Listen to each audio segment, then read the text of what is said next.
Greetings everyone, and thank you for joining us for this week's edition of G News Plus. I'm Don Valiant, and this is the news from Gyeonggi Province this week. Hyeojonggaeng, or morning bell soup, was a mysterious historical dish of old Korea. However, its mystery recently has been solved through intensive investigation by a devoted man. Morning bell soup was a local dish supposedly eaten at daybreak by aristocratic families who used to live in the area of the Namhansansong fortress in Gyeonggi Province.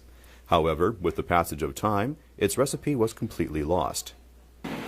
Sung Baek-il, a restaurateur, spent the past 2 years painstakingly searching for the original recipe, and finally succeeded in restoring this historical dish through hundreds of trials and historical verifications. 해동죽지 문헌에 실린 남한산성 전통 음식인 효종갱을 아무도 복원하려고 하지 않아 제가 여러 번의 시행착오를 거쳐서 복원하게 됐습니다. Morning bell soup uses soybean paste as its main ingredient and requires 5 hours of boiling with various seafood items as well as beef bones and ribs. 효종갱이라는 음식은 처음 먹어봤는데 음식에 전복이랑 갈비도 들어가서 굉장히 고급스러워 보이고요. 맛도 먹어보지 못한 되게 독특한 맛이고 아주 담백한 맛이 느껴져요. Morning bell soup is now a registered trademark and is available for use by all restaurants within the Namhansansong fortress area. 저희 남한산성 문화관광사업단에서는요, 2014년 세계유산 등재 추진과 관련하여 저희 사업단과 사기내와 공동으로 남한산성의 대표 음식인 효종갱을 개발하기 위하여 지금 현재 진행 중에 있습니다. More systematic support seems critical to preserve the tradition of this historical dish, which currently relies on the efforts of a lone individual. A sustainable development contest took place in Korea in line with the efforts of the UN Commission on Sustainable Development. 10 local Agenda 21 teams of Gyeonggi Province qualified for this provincial contest and gave presentations on their activities concerning environmental issues such as resource recycling, local energy consumption, natural ecology education, ecological arts, and many other areas.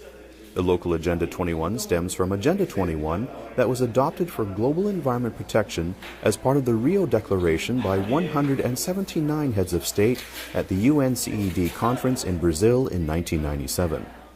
실제로 나뭇잎, 떨어진 나뭇잎이나 이런 조형물 가지고 하니까 재밌고 좋아요.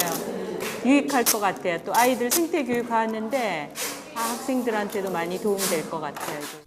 One of the major objectives of this contest was to share the achievements and experiences of local Agenda 21 activities among the 31 cities and counties of Gyeonggi Province.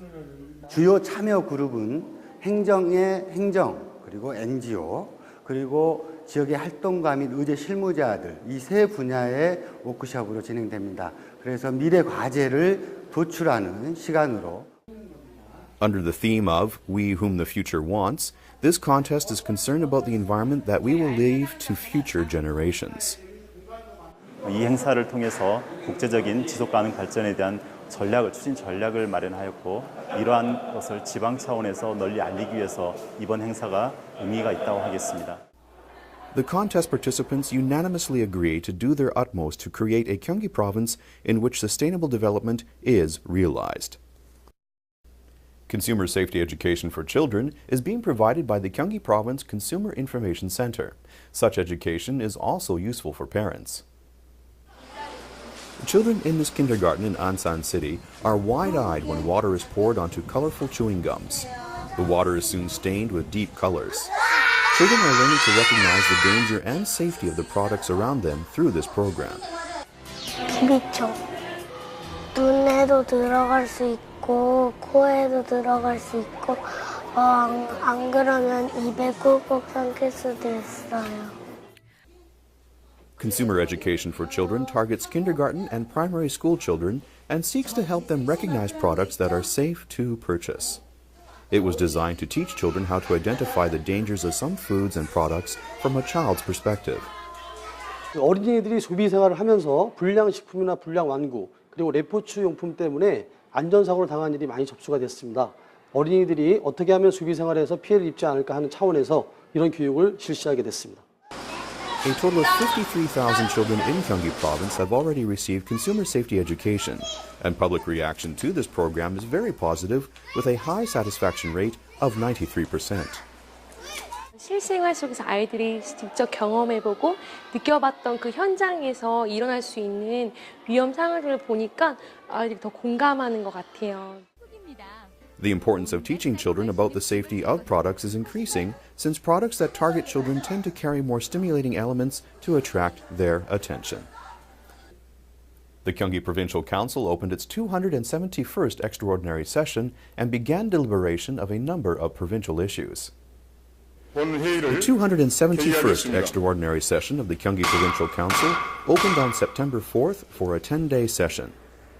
During this extraordinary session, a total of 27 items were tabled, including the bill for the revision of the ordinance for the establishment and operation of welfare facilities for people with disabilities in Gyeonggi Province.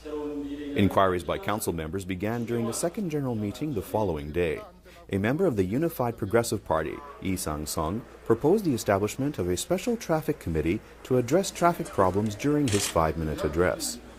경기도의 교통 체증을 해소하기 위한 근본적인 대책은 보다 많은 도로를 건설하는 것이겠지만 인원 여러 여건상 쉽지 않은 해결책입니다.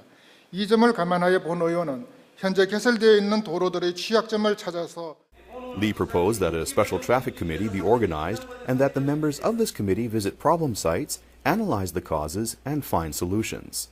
Another council member from the Democratic United Party, Kim Jong-seok, a member of the Urban Environment Committee of the Council, pointed out the administrative vacuum created by Governor Kim Moon-soo during his run for the party nomination during the New Frontier Party's presidential primary and urged the provincial administration to provide solutions to problems in its new town policies. 1억 원 미만이 13개 환급받는 것은 14개에 불과한 것으로 나타났습니다. 뉴타운 사업 더 할 수 있겠습니까? 없겠습니까?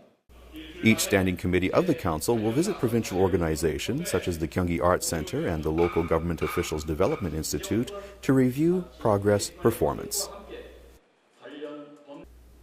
A comprehensive plan for the employment stabilization of non-regular workers will soon materialize in Gyeonggi Province. There are 1.6 million non-regular workers in Gyeonggi Province, accounting for 35.4% of all employed workers.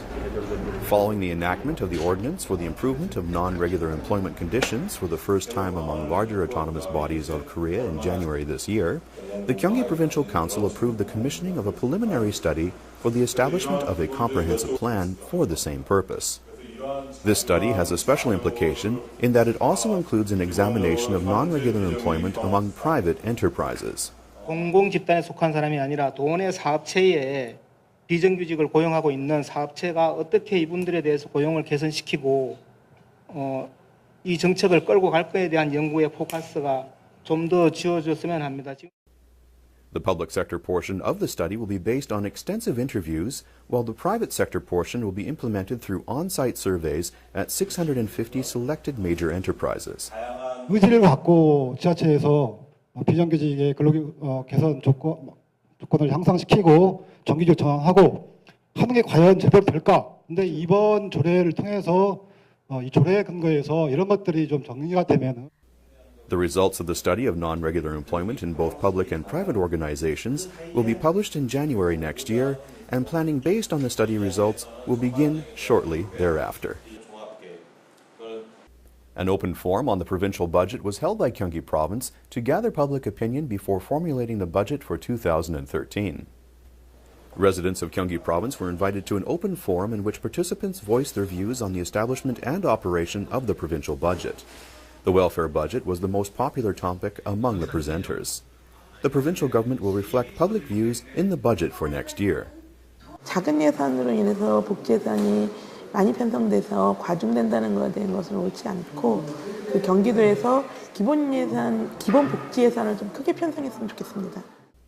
While the size of the provincial budget has been increasing steadily, viable revenue sources have been decreasing since 2004.